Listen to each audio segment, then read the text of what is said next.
안녕하세요. 방금 소개받은 한국환경연구원의 정우현입니다. 저희 기관 명칭이 최근에 바뀌어서요. 환경정책평가연구원이었다가 이제 환경연구원이 되었습니다. 저도 아직 익숙하지 않은데 자료상에 좀 이름이 왔다 갔다 하는 거는 양해를 부탁드리고요. 네, 제가 맡은 파트는 이제 그 주민 지원을 포함하는 이제 수용성 확보 방안입니다. 주민 지원 중심으로. 그래서 이제 고용연료 시설의 주민 지원 및 수용성 확보 방안 이렇게 제목을 잡았고요. 이제 간단하게 잘 여기 오신 분들은 사실 좀 이게 왜 문제인지 잘 아십니다. 이제 고용연료 SRF 시설이 이제 그 입지 갈등이 굉장히 좀 여러 지역에서 계속 지속적으로 좀 발생을 하고 있고, 이제 최근에도 이제 가장 좀 얘기가 많이 되고 좀 문제가 많이 됐던 게 이제 나주 지역 난방공사 SRF 시설 포함해서 뭐 포항, 김천, 여주, 뭐 대수 성서산단 같은 경우에는 바이오 SRF 관련해서도 있었고, 이제 뭐 원주 이렇게 어디를 막론하고 이제 그 비슷한 저런 사건들이 계속 발생을 하고 있죠. 저희가 언론 기사로 봐도 한 2010년대 중반 이후로 기사들이 계속 좀 많이 나오고 있고, 이제 2019년에도 특히 많았고 그렇습니다. 이제 갈등 관련한 사건은 이제 지속적으로 발생하고 있고, 이제 이게 그 고용연료 를 확대하는데 굉장히 좀 애로점으로 작용을 하고 있어서 이제 주민 지원하고 이제 수용성 확보가 필요하다라고 해서 저희 과제가 이제 여기 요소로 들어와 있습니다. 그래서 사례들을 이제 좀 차근차근 여러 개를 보다 보면 이제 좀 반복되는 패턴들이 있죠. 여기 고용연료 시설 갈등에서 주로 얘기되는 요인 내지는 이제 쟁점을 좀 크게 보면, 사실은 이거는 위에 세 개는 뭐 어떤 그 환경 공공시설 입지 갈등의 좀 공통된 요소라고 할 수 있는데, 이제 뭐 환경적인 우려를 주민들이 많이 하고, 이제 뭐 고용연료 같은 경우에는 대기오염이 있지 않냐 뭐 이런 종류의 우려를 많이 제기를 하고, 그리고 분배적 요인이라고 하면 이제 그 왜 우리 주변 지역 주민 입장에서 왜 우리가 그 피해를 다 감당해야 되느냐, 왜 우리만 뭐 이런 거죠. 그러니까 그 시설에서 나오는 혜택이라는 건 사실 공익성 있는 거라서 뭐 그 지역 전체가 됐건 사회 전체가 됐건 이렇게 골고루 그 혜택을 입는 반면, 그거에 대한 피해라고 할까요?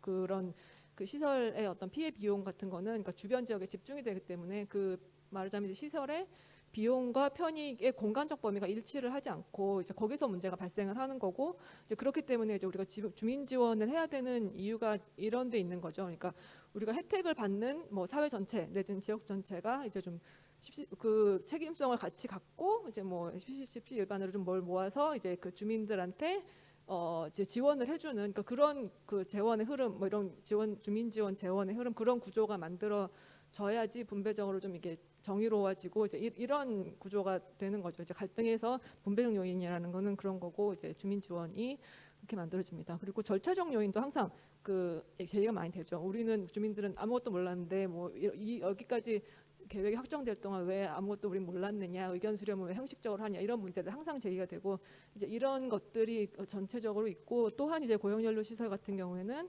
그 타 지역 쓰레기를 왜 우리 지역에 가져와서 하느냐, 뭐 이런 문제도 좀 자주 제기가 되고 좀 같이 얘기가 돼야 될 요소들입니다. 그래서 이런 것들이 있고, 또 이제 그 고용연료 사용 시설 자체가 이제 운영 형태라든지 그런 게 좀 다양하게 있고, 좀 어떤 제품을 사용하느냐 또 뿐만 아니라 이제 어떤 거는 발전 시설, 어떤 건 열병합, 어떤 것도 산업 시설이기도 하고, 어떤 그 폐기물 처리 시설 여기는 또 이제 민간 시설하고 공공 시설이 또 혼재가 돼 있는데, 그 폐기물 처리 시설 같은 경우는 적어도 이제 그 생활 폐기물 쪽은 이제 지자체 소속의 공공 시설이 주로 이제 돼 있고, 이제 그 운영을 민간 위탁을 하더라도 이제 대부분 공공 시설이죠. 그런데 여기는 이제 그 생활 폐기물에서부터 유래한 그 SRF가 결국은 민간 시설에 가서 태워지는 경우가 많고, 좀 여러 가지 경우의 수가 많기 때문에 좀 이제 그 제도 설계하는데도 좀 이렇게 고려할 사항들이 좀 많다고 할 수 있을 겁니다. 그래서 옆에도 몇 가지 이제 사례를 몇 가지만 나열을 한 건데, 이제 그 많은 시설들이 이제 민간 시설에서 사용을 하지만 뭐 일부 이제 포항 생활 폐기물 에너지화 시설 같은 경우에는 사실상은 이건 포항시 소속의 공공시설이고요. 그러니까 그 사실은 그 주민들 보기에는 그 일반 그 자원회수 시설이라고 하는 그 폐기물 소각 시설하고 이제 구조가 주민들 입장에서는 별로 다르게 보이질 않을 겁니다. 여기 제조 시설하고 사용 시설이 동시에 있는 시설이고, 이제 이 시설 이 포항시 시설이고 또 그 쓰레기가 그 시설에 직접 반입이 되고 그 안에서 제조가 이루어지고 사용이 바로 이루어지기 때문에 주민들 입장에서는 이게 뭐 자원순환 시설, 회수 시설하고 뭐가 다른 거죠. 다만 이제 그 처리하는 기술이 다른 것 뿐이 아닌가라고 그 인식할 수 있을 정도로 이제 그 시설에 운영되는 구조는 이제 폐기물 그 소각장하고 좀 비슷하다고 말씀드릴 수 있을 겁니다. 그런 의미에서 왜 그거는 폐촉법 대상이 되고 여기는 안 되느냐 이런 것도 좀 주민 입장에서는 이해하기 어려운 요소가 될 수 있을 것 같고요. 좀 이런 여러 가지 경우가 있을 수가 있다는 거를 좀 말씀을 드리고 넘어가면 네.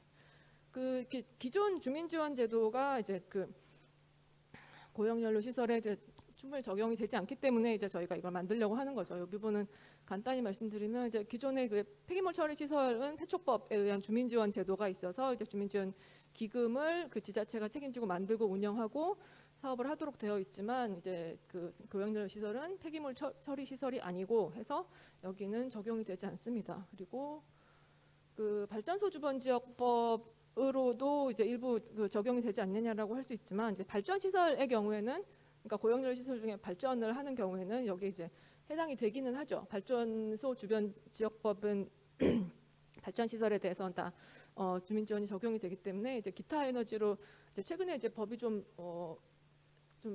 변경이 됐지만 이제 올해 초에 다시 그 법 개정을 해서 고용연료 시설도 발전 시설도 이제 10메가와트를 초과하는 경우에는 발전소 주변 지역법에 의한 주민 지원을 받기는 합니다. 근데 문제는 이제 그 규모가 좀 충분하지 않다는 거고요. 그러니까 발주법 자체는 이제 그 기금 규모도 크고 굉장히 잘 운영이 되는 법이지만 이제 규모 그러니까 발전량 규모에 따라서 이제 그 지원 규모가 달라지기 때문에 그 대부분의 고용연료 시설은 규모가 작기 때문에 이제 실제로 발주법에 의한 지원 규모는 연간 뭐 2천만 원, 3천만 원이라고 보시면 됩니다. 연간 3천만 원에 불과하기 때문에 이제 그 어떤 금액이 충분하냐라는 얘기는 사실 하기 힘든 얘기긴 하지만 이제 연간 3천만 원이란 규모는 사실상 그 어떤 사례에서는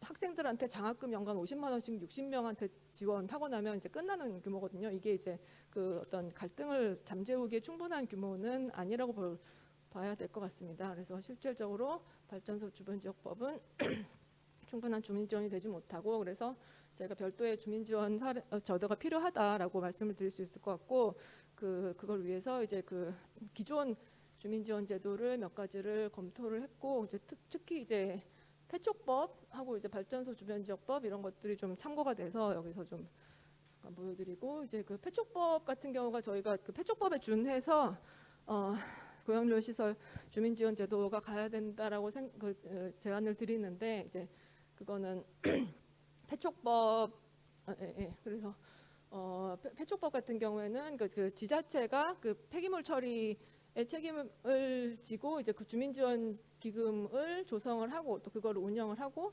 그런 구조로 돼 있죠. 그래서 그 기금의 그 재원에 대해서는 뭐 그 지자체의 출연금 그리고 뭐 반입 수수료, 그 반입량에 따른 그 금액, 그리고 이제 타 지역에서 들어올 경우 거기에 따른 가산금 이런 것들이 들어가 있기 때문에 그 폐기물 처리에 대한 그런 책임이 충분히 이제 재원의 흐름에 반영이 되어 있다고 말씀드릴 수 있습니다. 그리고 실질적으로는 그 각 지역에서 좀 조례에 따라서 구체적으로 운영을 하는데 지역 상황에 따라서 좀 재원이라든지 뭐 어떤 요율 같은 거는 좀 자율적으로 운영을 하고 있습니다. 그리고 발전소 주변 지역법 같은 경우에는 사실 이게 그 발전 사업의 공공성이라는 건 그 국가 전체에 있는 것이고 이제 그런 의미에서 이제 국가 전체의 어떤 전기 사업 사용자들이 전기 요금의 일부를 발전 그 전력 산업 기반 기금이라는 기금으로 모아서 그걸로 이제 전국의 발전소 주변 지역을 다 지원을 하는 그런 구조로 되어 있죠. 이거는 이제 그 지역별로 어떤 그 편익이 발생하는 이런 고용연료 시설이나 폐기물 처리 시설하고는 좀 종류가 다르다고 말씀드릴 수 있을 것 같습니다. 그래서 발전소 주변 지역법은 그 참고가 되지만 뭐 좀 그렇게 돼 있고 이제 공공 폐자원 관리 시설법 같은 경우에는 이제 좀 최근에 제정이 돼서 아직 그 본격적으로 운영이 되고 있지는 않기 때문에 뭐 간단하게 보여드리고요. 그래서 저희가 생각하는 이제 주민 지원은 이제 고용연료 사용 시설을 주민 지원을 해야 되는 이유가 뭐 사실은 그 공공성을 몇 가지로 볼 수 있는데 에너지 회수라는 것도 이제 그 고용연료 시설이 중요한 공익성이지만 요거는 이제 그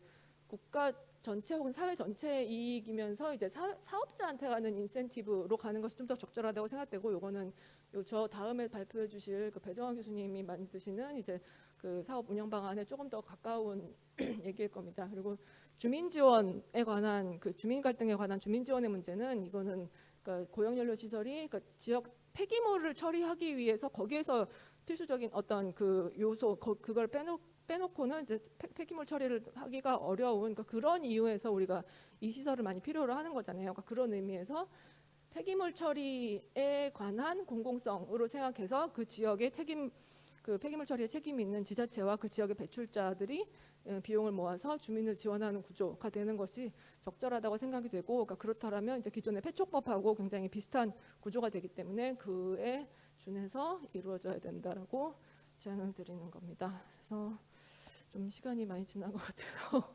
좀 디테일은 좀 넘어가도록 하고요. 그래서 폐촉법에 준해서 이제 지자체가 기금을 조성하고 운영을 하고 또 재원도 그와 마찬가지로 지자체 혹은 반입 수수료에 해당해 그리고 타지자체 반입에 따른 그거에 따른 재원의 흐름 이런 것들로 이제 주민 지원이 그 설계가 되고 운영이 돼야 된다라고 생각을 하고요. 그리고 법제화 전략은 자세하게 말씀은 안 드리겠고 이제 폐촉법을 개정을 해서 이제 거기다가 이제 포함을 시키는 안 그리고 재활용법에다가 그 조항을 넣는 안 그리고 오세천 교수님 말씀하신 대로 이제 별도법이 들어간다면 거기에 들어갈 수도 있겠고 그럴 것 같습니다. 마지막으로는 이제 제가 지금 말씀드린 건 이제 이 과제가 주민 지원 중심으로 나왔기 때문에 거기에 대해서 제도를 말씀을 드렸지만 사실 수용성 확보라는 거는 주민 지원 외에도 어떤 뭐 절차적 요소를 얼마나 그 의견 수렴 절차를 잘 하느냐, 뭐 지적 차원의 공론화를 하냐 이런 것들, 뭐 환경적 요소에 대해서 얼마나 잘 공개를 하고 주민과 소통을 하느냐,